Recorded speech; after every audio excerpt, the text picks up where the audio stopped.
Hello everybody, this is Lee from Normandy Atelier, and today we are in the kitchen once again because I'm going to share with you all my all-time favorite recipe of pumpkin. I love pumpkin so much. I'm so excited. It's October now and it's very beautiful outside, it's colorful, and I'm like Anne Shirley from Anne of Green Gables, enjoying October. I love October, I love pumpkin, and yeah, we have a little pumpkin here. This is petit marron. En français, I don't know what it's called in English, but you can use any kind of pumpkin or butternut squash. Sometimes I use it. It's very delicious. There is a slight difference in the sweetness and the profile flavor of those like family of pumpkin, but at the end everything will work. Sometimes I use this, sometimes I use that. Today I have this. We need some beef, around 250 grams of beef for this side of pumpkin. I need 1 onion, some garlic, a coriander or cilantro. We need a can of chickpeas, a can of crushed tomatoes, some butter, some olive oil, salt and pepper for taste, and we need lots of spices. So I have some coriander, cumin, cloves, cinnamon, cardamom, curry powder, and some ginger.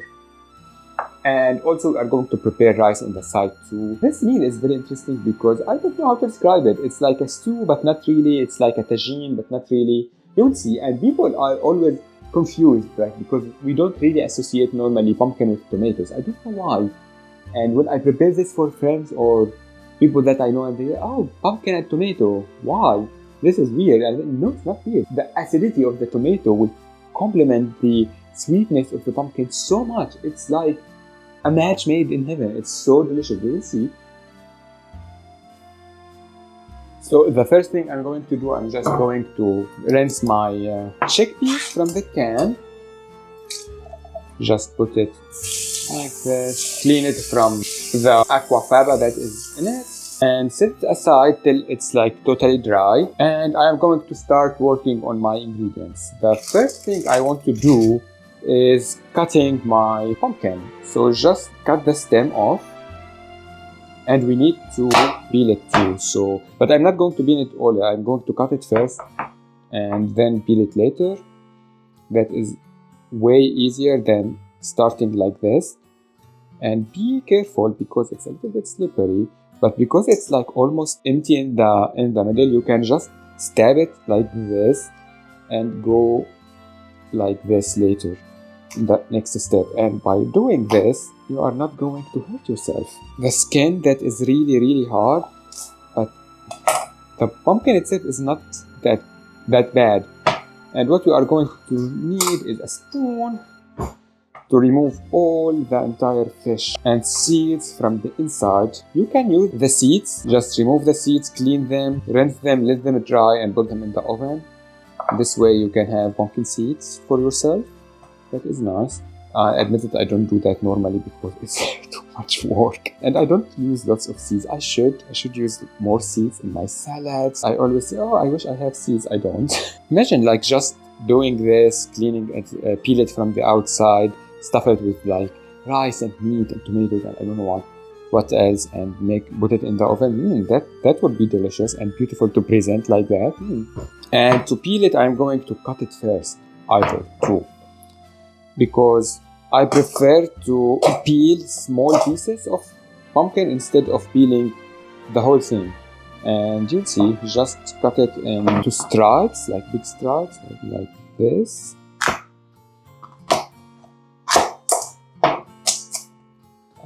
Just cut it into pieces like this, small pieces, and then we can peel them. That is so much easier. So now why we have these stripes of pumpkin, we can just use a vegetable peeler to just peel it like this, and it's so much easier than peel the whole thing together. But I think this pumpkin is a little bit very fresh. I got this pumpkin from the local market in my city. I like to go there Sunday mornings from time to time, and I saw this petit marron and I thought, yeah, I'm going immediately to prepare this dish, and I want to share it with you all because, well, it's fun, it's very delicious. and I hope you enjoy it. Pumpkin is one of those ingredients that just bring me so much joy. I like it because it can go either way in savory dishes and even in sweets, although I don't like sweets that much. Just keep peeling. It's like peeling potato now. It's just that easy. And now we are just going to cut them into cubes. Small size group like this. Doesn't need to be the same. They are very easy because we just peeled them, so now it's very easy to cut. They are orange and beautiful, colorful. I am already so excited for this dish today. I cannot wait to finish cooking and enjoy it. And just set it aside like this. For the next step, we are going to grab a big pot like this, and we are going to add some butter to it. Let the butter melt, touch of olive oil because I don't want the butter to burn, and I'm going to dice my onion. It doesn't matter, you can slice it also if you want. I like dicing it. I don't want to have big chunk of onion in the dish. I feel like I want the pumpkin to be the star of the dish. I don't want it to compete with anything else. So just dice it like this and just add it to the pot. It's not exactly extremely hot, but that will work like this. And before starting cutting my beef, I just want to prepare my coriander for later.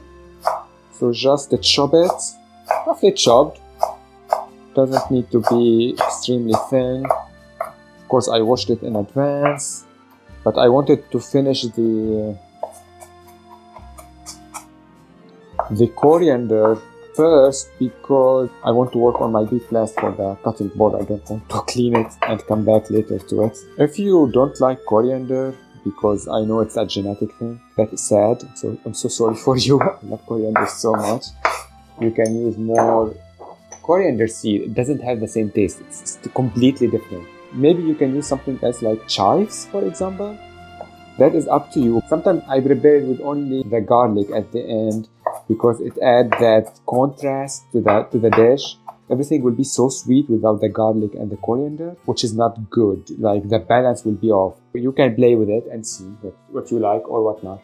And just add your coriander to a small frying pan because I am not going to add the coriander at the end fresh. I am going to saute it a little bit at the end with some olive oil. In this way, the olive oil will be confused with the garlic and the coriander. And at the same step, because I'm doing it at the same time, I'm going just to mince my garlic over here and set this aside. Now, we are going to work on the beef while the onion is being cooked.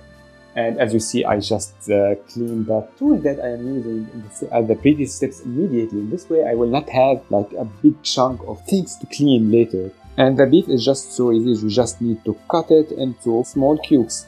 I don't think you can substitute the beef for something else. I'm not sure. But the beef is very umami heavy because again, pumpkin is very sweet. And we are adding lots of warm spices and very sweet spices like cinnamon to the mix. And I don't want to make a sweet stew or sweet dish. I want to make a balanced dish. Beef will add all that balance to the dish with other ingredients too. And even like onions themselves, when they are cooked, they are sweet. The tomatoes, they add some sweetness with the acidity. We will need to be mindful of that. The onions, I just need them saute for like few minutes until they are translucent. And then I'm going to add my beef. Just add some salt and pepper to the beef. I always, with any kind of meat, I always add curry powder. Imagine it like just seasoning. It will add depth of flavor because I'm not preparing a curry here. Just like a dash of that, immediately it will transform the aroma profile of the dish, which is very nice. I just want to brown the meat from all sides. While this is browning, I am going to clean all this mess here. And we are going to continue on the next step. As you see, everything is clean now. I'm just preparing the meat. Like, it doesn't take so much. Like, I just need it to be browned from all sides. I'm not searching to cooking it completely in this step. And I'm going to add my pumpkin here. And to the pumpkin, I'm adding some salt, not much, and some pepper. and a dash, small dash of every single spice that I have here except of the curry powder. We are done with the curry powder. So coriander is the star of the show, and some ginger. You can use fresh ginger if you want. I don't have it today, sadly, but sometimes I will use it with the onion in the first step. Some cumin, not much. A dash. Cloves is very strong. Just add teeny tiny bit of clove. It's the strongest spices here. Same for cardamom, just a little bit. I love cardamom. Oh, it's so beautiful. And cinnamon. We need a lot of cinnamon. And just move it around, let it cook for a few minutes with the spices. The smell is so delicious. It's already smelled like fall and like home. And this dish is like a hug. You will love it so much. Because it's colorful and fun and it has all these kind of ingredients, like you will love it. Even kids love it. I used to love it with my sister when I was a child. It's just one of those dishes that I kept preparing and preparing. This is the recipe of my mother, of course. I didn't even feel the need to change it or to add to it. It's like, it's perfect as it is.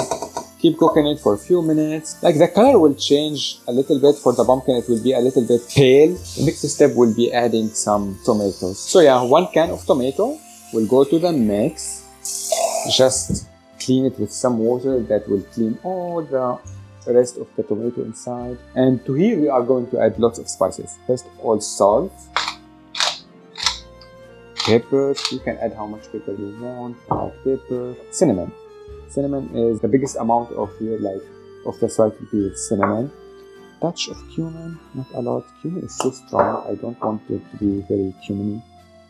That is even a word. Next, some ginger.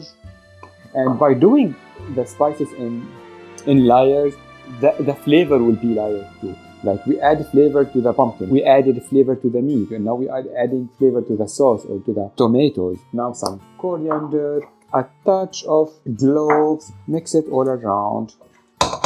Add some water to it because you want everything to be submerged with water. And don't be afraid of the spices, because I know, like, I'm not giving measurement because I don't know how much I'm adding. It's just some of this, some of that, and because I changed that the measurements every time, like the profile of the dish will change a little bit, and that is exciting for me.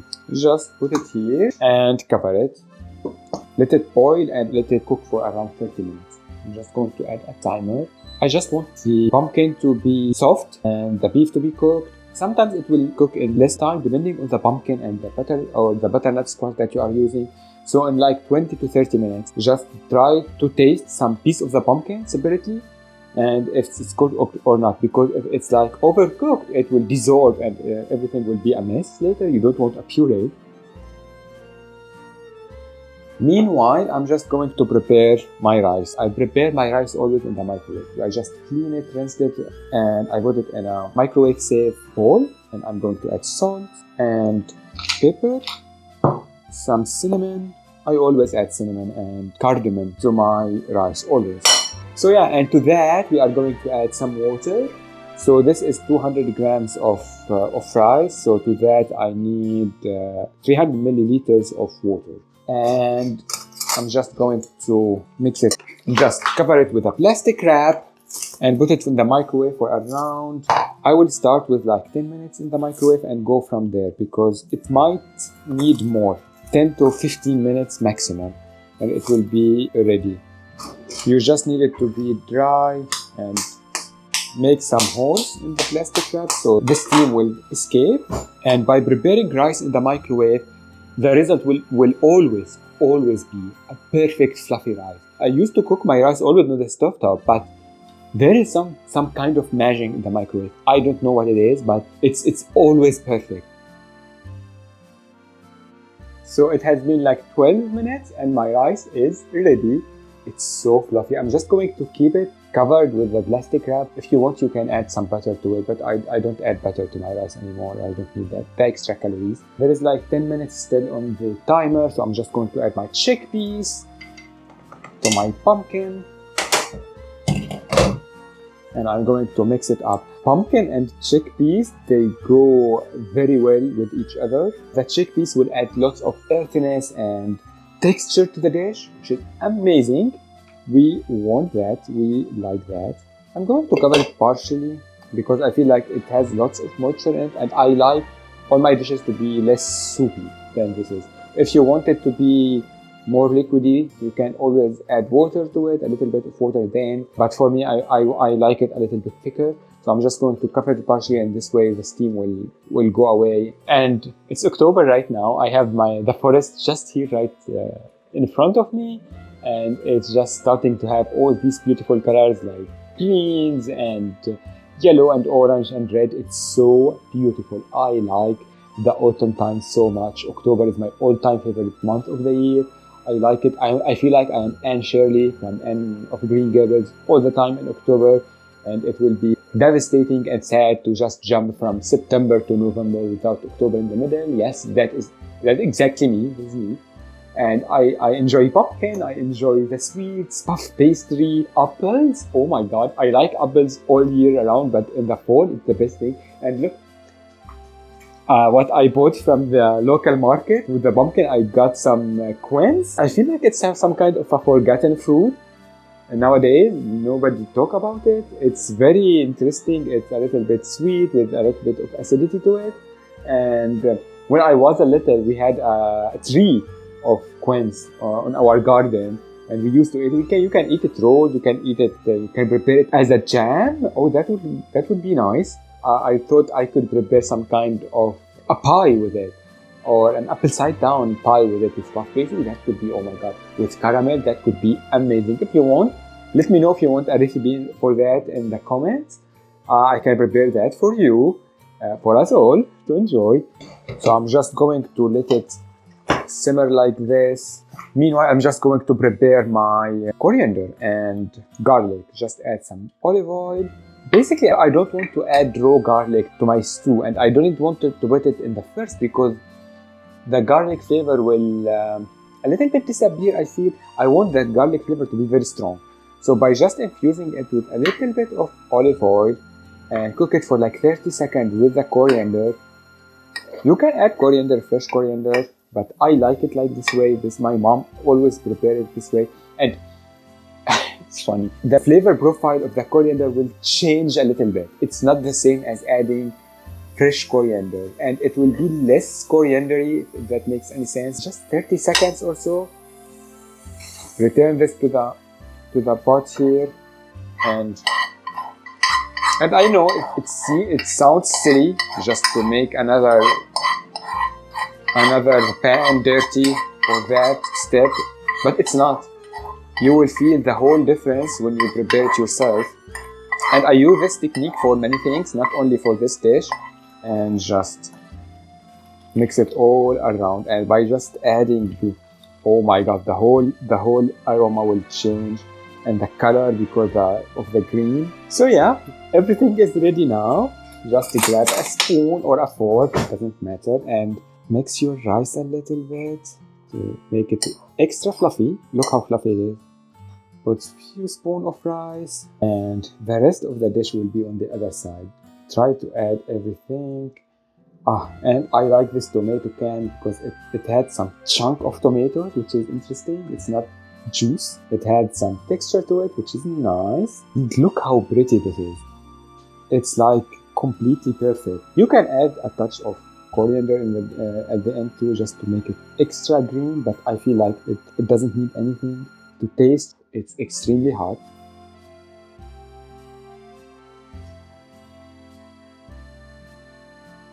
Shut up. This is everything I wanted and more. Oh my god, this is so good. Yeah, I hope you enjoyed. Thank you, Oven. Totally forgot about it. Yeah, I hope you enjoyed this video, and I hope you prepare this dish because it's a very special dish. It brings me joy, it brings me happiness, which is funny because its original name, I believe, is the father of my happiness. Can't be translated to that, which is funny. Yeah, I hope to see you all in another video. I'm going to enjoy the rest of this for myself. Bye everybody.